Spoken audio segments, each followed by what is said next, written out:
Hello and welcome to the latest episode of what I think I'm going to call Mike's Sword Hospital, or maybe the Island of Misfit Swords. Let me know what you think in the comments.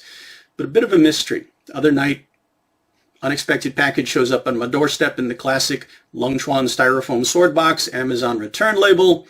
So I figured it's from Swan over at Murasame Swords. Refer back to the video I did recently on the return T10 Unakubi Zukiri.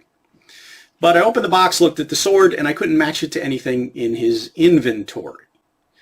So I sent him a couple of photos, and he got back to me really promptly to say, nope, that's not one of mine, and also implied that he wouldn't sell anything at this particular, shall we say, tier of quality.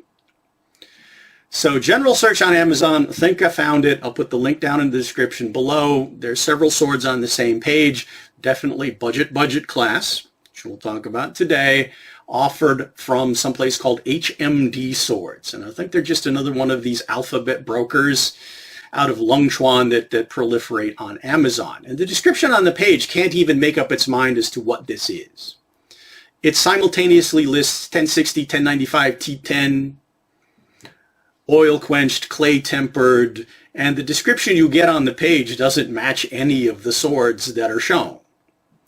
They describe this one, though, as having a strap scabbard, and we'll talk about that, and a blackened blade, which is actually, well, blued. So, listed for about $80 US. Let's take a look at it. What are you getting for that 80 bucks?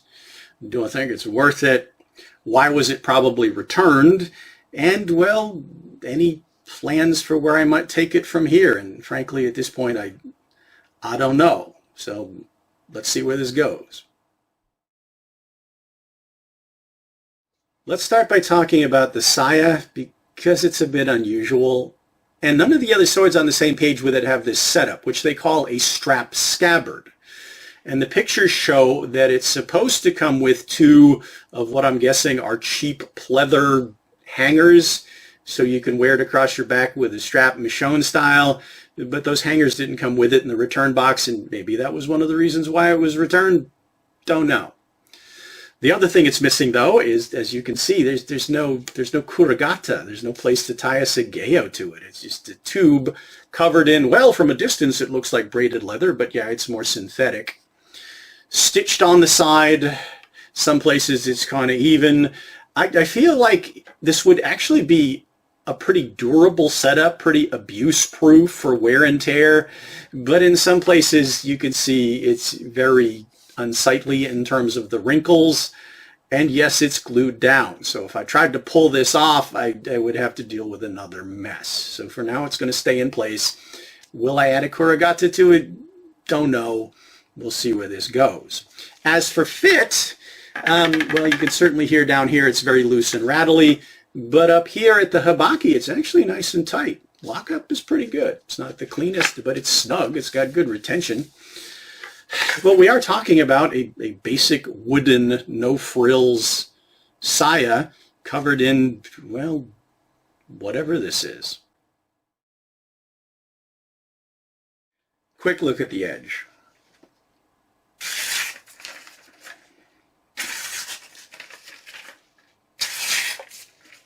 Yeah, nice and sharp, a little bit ragged. It reminds me a lot of what I see in some of the cold steel European style swords that are made in China. Let's take a look at the rest of it.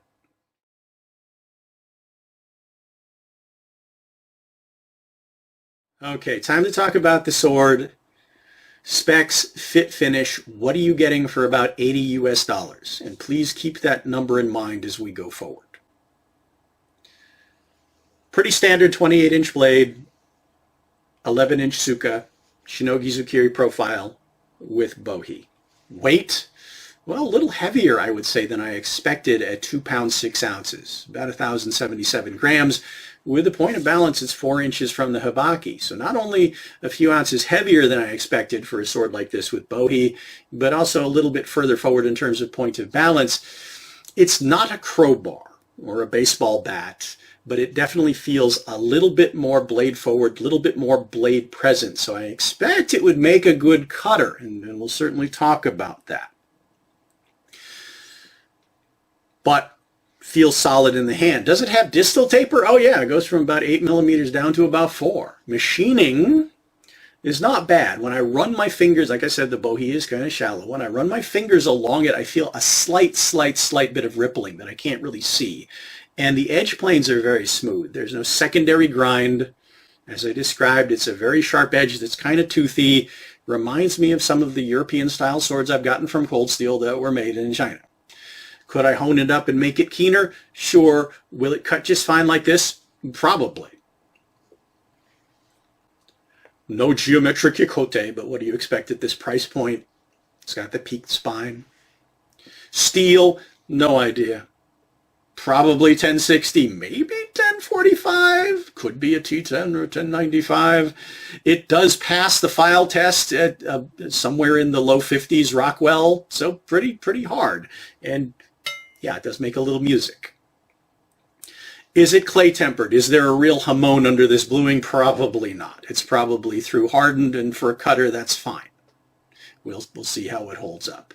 I could strip the bluing off and look, and it's one of the options before me. But let's talk about the blued finish. One of the reasons I think it was returned, if you can see in the middle of the edge here, yeah, there's some spots where it's scuffed. Something caught it and scraped along it.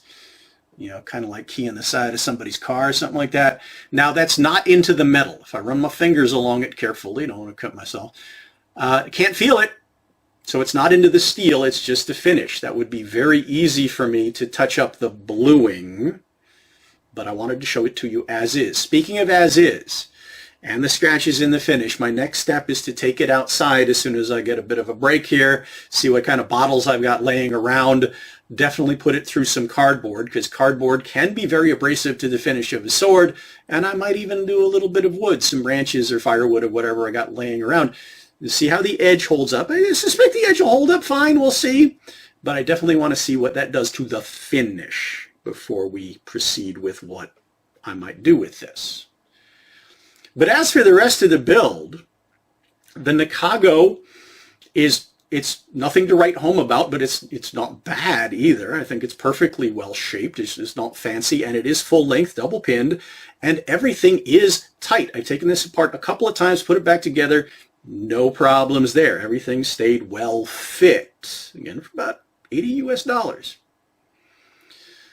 Habaki is brass. It's been blackened, and you can already see that the blackening is wearing off. The seppa have also been blackened. I don't know if I like that or not. The Suba is just a really basic cast painted fitting with a couple of decorative cuts in it. They do snag my fingers a little bit. I'm not terribly. It's not a bad Suba, aesthetically speaking, but functionally, I'm not sure if I like it or not. And there's some places that the paint has already started to chip off. And speaking of paint, Fuchi and the Kashira also die-cast painted pieces. Now, they are of the planar design, which makes that a little less offensive to me aesthetically. No casting seams on the sides. But in order to create that, I can definitely see tool marks where they were sanded off. But again, on fittings that are this simple, doesn't bother me, and everything's tight, including the Ito. Synthetic Ito, diamonds aren't the cleanest, but it's on there snugly. Minuki are some blackened dragons that look like they're slightly better quality than the Fuchi and the Kashira. Double pinned. All right, the biggest aesthetic issue I have with it is the fake Samigawa. And it does have that rubbery looking synthetic. Yeah, I just really don't like that. Is it functional? Will it hold up to the elements and wear and tear? Probably, but aesthetically it just does not appeal to me. It doesn't look good. So if I was going to keep the sword and upgrade it, yeah, I'd probably put some better fittings on it. And yeah, I would probably rewrap the grip and put some real same under it. But that's to be determined in terms of how it performs. So let me get it outside. To be continued. All right, 3 o'clock in the afternoon here, and it is a dark, slushy 30 degrees outside. I still have my sweater on. What did I do? Well, I ribboned up a handy milk bottle. Did really well, by the way. Also ribboned up a pretty thick Pretty thick-walled, heavily taped cardboard box.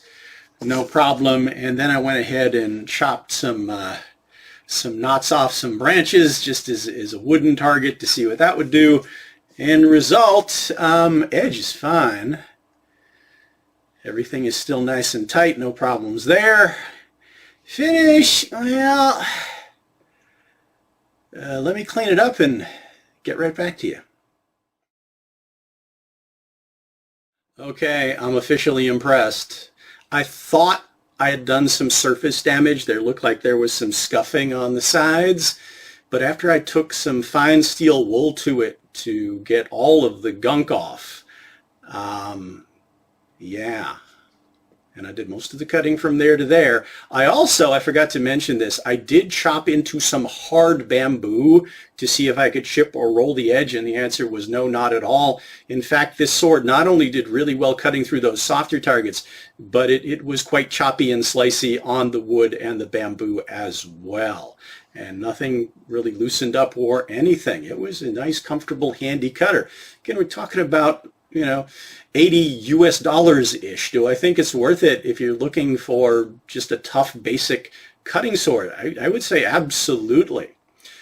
And if any of you have any questions about this sword or swords in its class, or have any experience with swords in this class, let me know in the comments. Let's get our conversation going. I'll try reaching out to the company, ask the question if they can tell me exactly what steel this is, and then I'll post some updates. I think this sword also deserves a little bit of love, so I may consider upgrading the fittings and the Samigawa and things to kind of suit my aesthetic preferences better. And you'll see that in the future in terms of updates if I do that. But as always, as usual, thanks for watching, following my journey, subscribing to the channel, liking the videos, adding to our conversation in the comments. And I do hope to see you back for, well, whatever the next installment is of Mike's Sword Hospital or the Island of Misfit Swords. Again, haven't decided yet. Vote down below in the comments.